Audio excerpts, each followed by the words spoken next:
All right, folks, welcome back here. We're wrapping up the CAA Media Day here with the head coach of the Stony Brook Seawolves, Chuck Ferrari, with us. Coach Chuck, how you doing? How's everything going up there in Long Island? You know, me being a Long Island kid, got to check in with the home turf for a little bit. Been an awesome summer. Good weather. The beaches are treating us well, and our kids are working hard. So, talk about your schedule coming up here. You got a tough home game against North Dakota. They're coming all the way over here to the East Coast to take on you guys, and then you got to go to Temple to play Temple for the first time ever. So, just talk about the first two games of the year. What would you like to see out of those first two games? Well, we have to have great preparation in the month of August for preseason, and certainly North Dakota's a top 20 team this year coming into the season.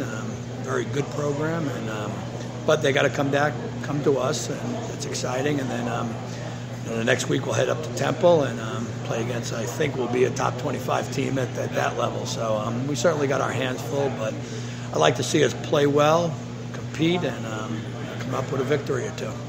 Yeah, looking like you guys got a lot of transfers during your newcomers, kids from Boston College, two of them. I think we talked about that during National Signing Day. West Virginia, stopped there, and then you got a kid from Nassau Community College, stopping, playing football there. Nassau Community College is my neck of the woods. So just talk about those kids and a kid from Nassau Community College. Yeah, we've got, I think we have about 6 transfers, a good group of guys, a couple of offensive linemen, a couple of receivers. So it's a good mix of kids. I think they've been with us all summer, and they've worked hard. They've engaged with what and how we do it, and I look forward to them helping us as we move forward. Well, let's talk about the offense. You had 18 returning starters on offense, returning starters no matter what. 7 on defense, 8 on the offense. Talk about your quarterbacks. Who's going to be running the show this year there on the Long Island? Yeah, I think Joe Carbone, who got a lot of game experience last year, started a couple of games, played in most games. He had a good spring, good summer, so I see him being the front runner in the race. I think he's going to do a good job. And I think offensively, I think we've got some tools that help him be successful. Let's talk about being here on Media Day. This is your 4th year here. What was it like being here every year with all the different coaches? Have you picked their brains, and hopefully you can find something when you face them later in the year?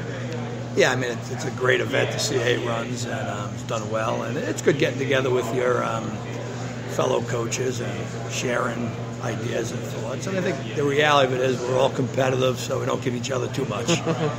Being here at M&T Bank Stadium, I know you guys, Stony Brook on Long Island, would you ever consider maybe one day playing at MetLife Stadium for a football game? To attract more people to come to Stony Brook to help you guys. Would that ever be consideration down the road? It's interesting you say that. I know there's been talk about going to Citi Field actually and playing a game there. And I know that's been in the talk, so we'll see what happens. Stony Brook.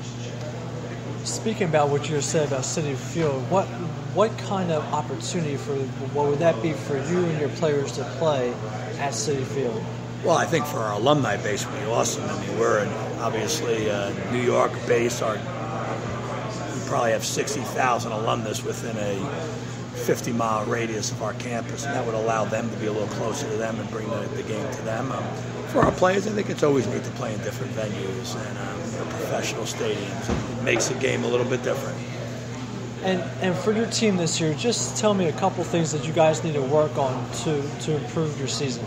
Well, I think number one thing is, in the CAA, tough conference, you're going to lose a game or two in league, and it's how you respond to that. I think secondly is to be able to play a great fourth quarter. The fourth quarter of every game is hopefully going to be within your reach, and you got to be able to perform in the fourth quarter in those situations. And lastly, you got to win on the road. You got to be able to win some of those games on the road in adverse conditions. Okay, great. Well, thanks, Coach. Thank you. Well, Coach Chuck, I know you're a busy guy. Thank you so much. I enjoy talking to somebody from Long Island. It makes me feel like I'm at home. Yeah, I know. I'm here in Baltimore, but still a New Yorker in my part of my blood. So I hope to see you soon. Enjoy. Thank you, guys. Best of luck, Coach. So it's always good to speak to a fellow New Yorker. Yeah, makes me feel like I'm at home. Yeah, it does, Chris. I mean, so how does it feel to speak to another New Yorker Well, from your hometown. Well, from Long Island, I'm trying to I had to bring out the Long Islandese, how you doing? Want some water? But so folks, we're going to be wrapping up the show soon because I think we got all the coaches here. Matt, when you were young, we talked to Andy Talley.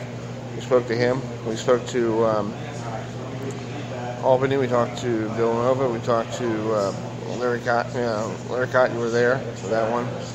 We talked to everybody there, here at the CAA Media Day. So we're going to wrap it up, and so hopefully we're going to ask Matt here.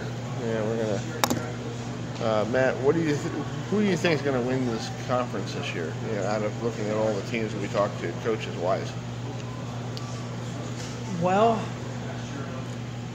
I would like to see Villanova, since it's Andy Talley's last year as a coach. I would like to see him win.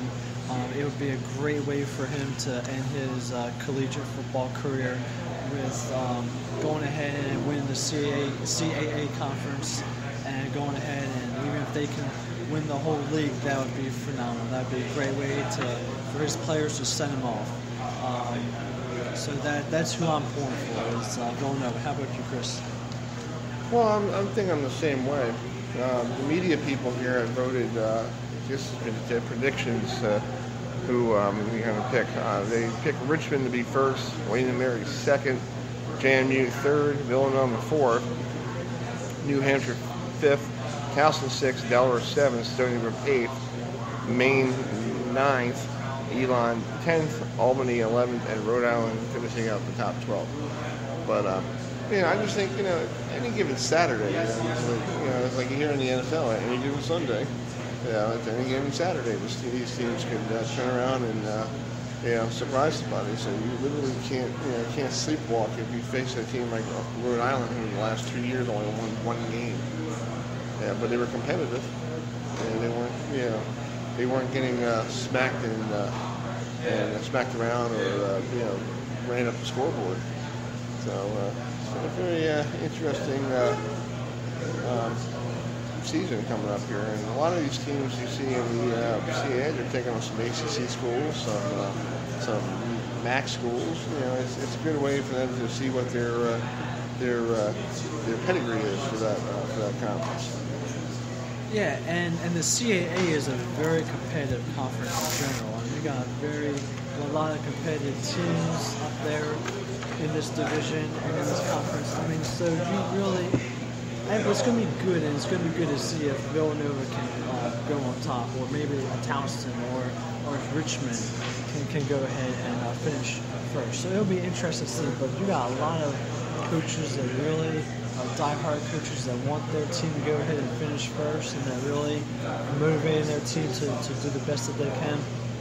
So it'll be interesting to see if a team can go ahead and grab that momentum, if they get that signature win, maybe from like a Kansas team or from an ACC team, if they can upset one of them, to see if they can capitalize on that momentum and take it into the CAA conference with them. Exactly. Well, we're going to wrap up the show here, folks. Thank you so much. We talked to all the coaches, brand new coaches. We got 2 brand new coaches in Maine and JMU, to some returning coaches like the folks at William & Mary and Towson and all that stuff. So hopefully you can enjoy our coverage, and throughout the fall we'll do our best to keep you updated with both schools, from both conferences, the ACC and the CAA. So now until then, I'm Chris Heidel with Matt Cicchinelli. Have a great rest of your Tuesday, and if you're wherever you are, stay indoors, and if it's too hot out, just don't go out. Just relax. So it's going to be too hot out. So have a great time, everybody. And from now until then, I'm Chris Heidel with you.